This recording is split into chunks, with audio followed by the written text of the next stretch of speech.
Next is the internet auction. I'll turn that over to you. Thank you, Mr. Council President. This is an annual housekeeping, if you will, where we sell unneeded or no longer needed, worn out equipment, vehicles, anything that the city has some value to it, but we don't just want to, throw it out. We will put it up on Gov Deals. It has been very successful. And temporary legislation 11,326, amending codified ordinance section 1010.11, tree lawns, and codified ordinance section 1018.13, emergencies. Any comments on that item? Thank you. My only question on this is more on enforcement. I kind of need to get walked through this from the enforcement standard, and I would hope that if there's a possibility, because Mr. Rice, I think this will be under your department, obviously. The other phase was obviously when things don't go well here, and I know there's an enforcement part of this, but how fast can the city come in and redo that area if it's not done?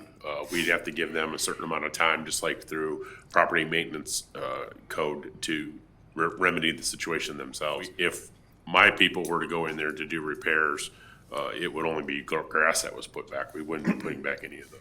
In conversations with Mrs. Boer, much to my surprise, a resident, your neighbor, could park in front of your house, cross the curb, and park their car between the curb and the sidewalk on your property, and it's not illegal.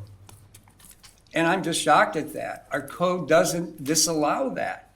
Just as if you have no curb, someone can pull over and park in your green area that, is between the sidewalk and the street.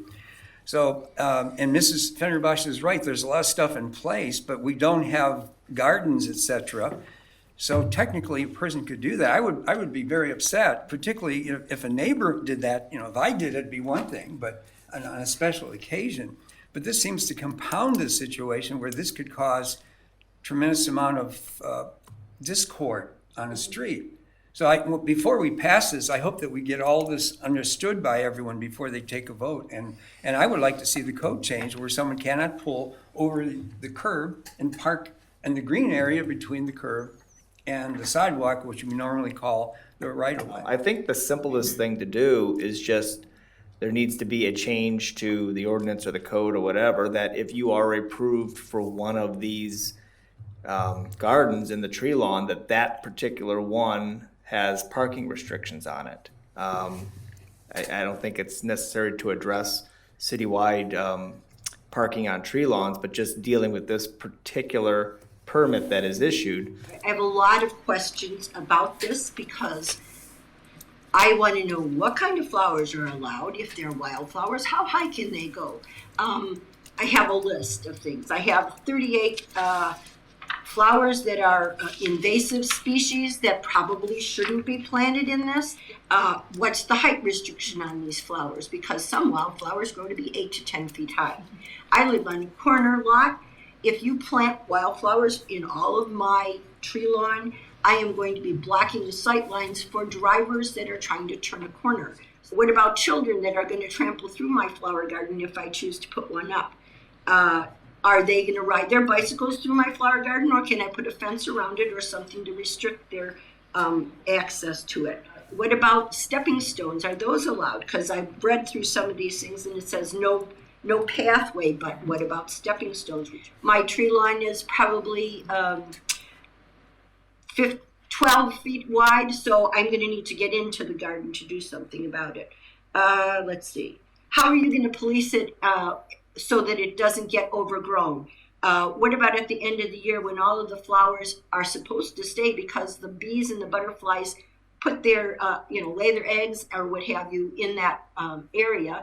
Do I have to clean that whole area out like everybody else in my neighborhood that's got their hoover out there sucking up all the leaves and everything? Or can I leave the leaves so that they protect the pupae and whatever that are overwintering? What about the neighbors that don't like my garden? Can they park on my tree lawn or destroy it? You're going to be presenting your list to Mr. Wrights. He is the Public Works Director today. In 50 years from now, it might be someone else. The Garden Club is going to be assisting those that need the assistance with it. There's a book that is provided to the Public Works Director, and you're very knowledgeable, but for those that aren't knowledgeable, they can fly through the book and say, here's the list of deer-resistant plants, on and on and on.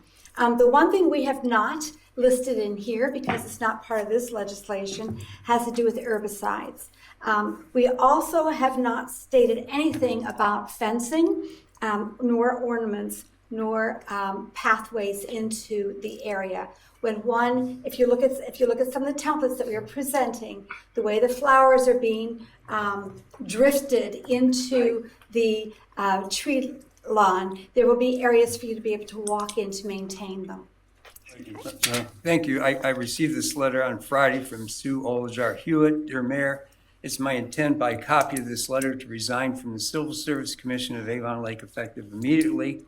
It has been my honor to serve the citizens in the city of Avon Lake, and I thank you for that privilege. Signed, Sue Olajar Hewitt. So we do have a vacancy as soon as we accept this letter of resignation. Any other comments? There is need for an executive session this evening, so I'll need a motion, Mrs. Fenderbosh. Yes, I move in compliance with Ohio Revised Code Section 121.22G.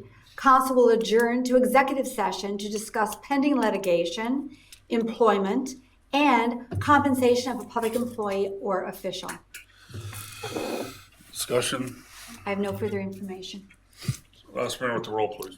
Mr. Arnold. Yes. Mrs. Fenderbosh. Yes. Mr. Izzo. Yes. Mr. James. Yes. Mr. Koss. Yes. Mr. O'Donnell. Yes. Mr. Zuber. Yes. We'll move into executive session. Thank you.